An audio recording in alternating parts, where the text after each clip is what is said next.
Alright, in this video I want to cover how to go about taking these things in a intelligent way. People are going to be taking these things. I'm not telling you that you need to go out and do these things, but people will be doing them. And so, if that's just going to happen, we need to know how we're doing it. So, let's get into it.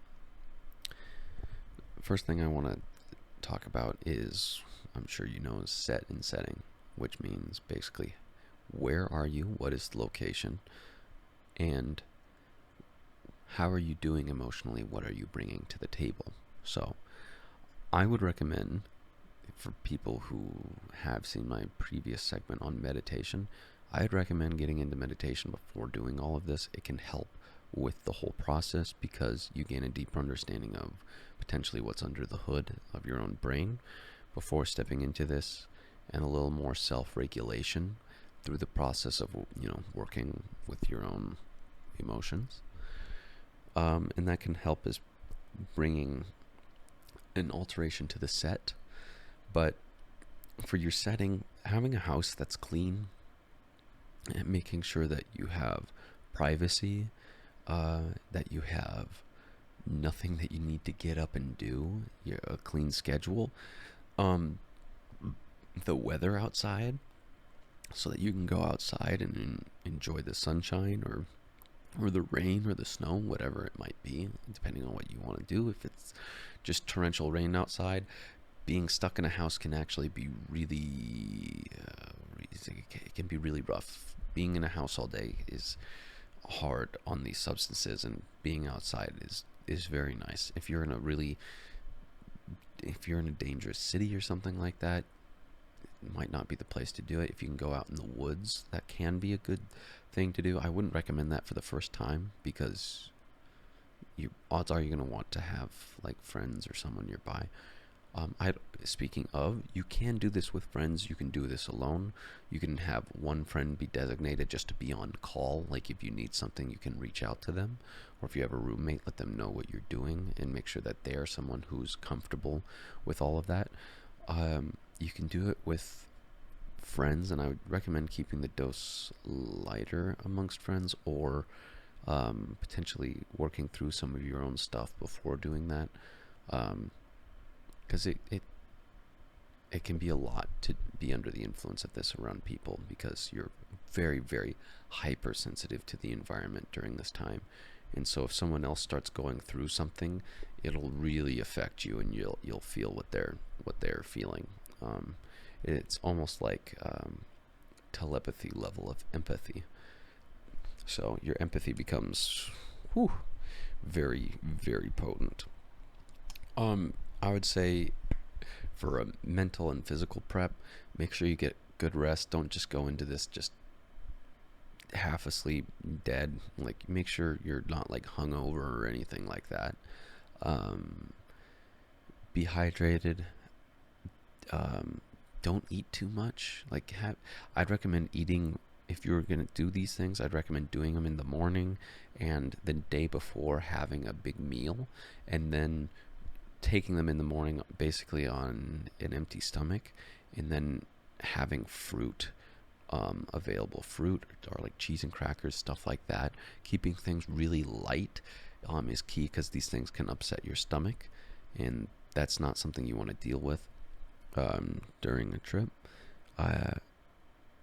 You can also go outside or stay inside. I've kind of touched on this a little.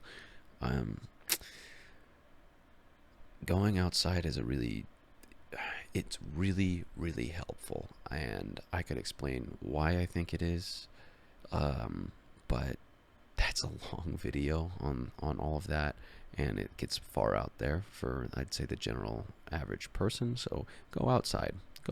It's just good. You'll see why the moment you step outside. You're like, oh, wow, lovely. Especially if it's a very nature oriented location, like a park or something like that. So a lot of the time, also when you're processing stuff, some of the time it's really nice to just go for a walk. You can also do it indoors, and I find it's nice to like dim the lights, close my eyes and lay down and go inward and get time for self-reflection. Sometimes you can hallucinate in that way, and it seems like you're looking into a different space with your eyes shut, which for some people, yeah, that could be neat, but it's I would recommend you just have a clean environment, because you'll be heavily affected by the state of the environment. I remember being in one of my friend's apartments, and it was filthy, and I had to leave. I had to get out of there, and I went for a walk. But it affects you a lot, and I'm not much of a like clean freak. I know it's tidy out here, but I mean you can see stuff over there. It's like cables and stuff on the ground. It's like, but it's very different when you're actually tripping. As far as activities go, usually you don't want to actually do that much. It's typically you're just thinking, reflecting, and feeling. Videos seem to be distracting to me. I've played games on it before, and it's like it's not as capturing. You really don't care as much about it. Usually real life things are much more interesting, and you don't need it. So much is happening in your mind that you don't need much external stimulus. So you might think it's gonna be fun to go watch like movies and stuff, but it can be, but there's so much going on inside that some of the time you just want to like sit down, play some nice soft music, and just listen, or go for a walk and be in your own space.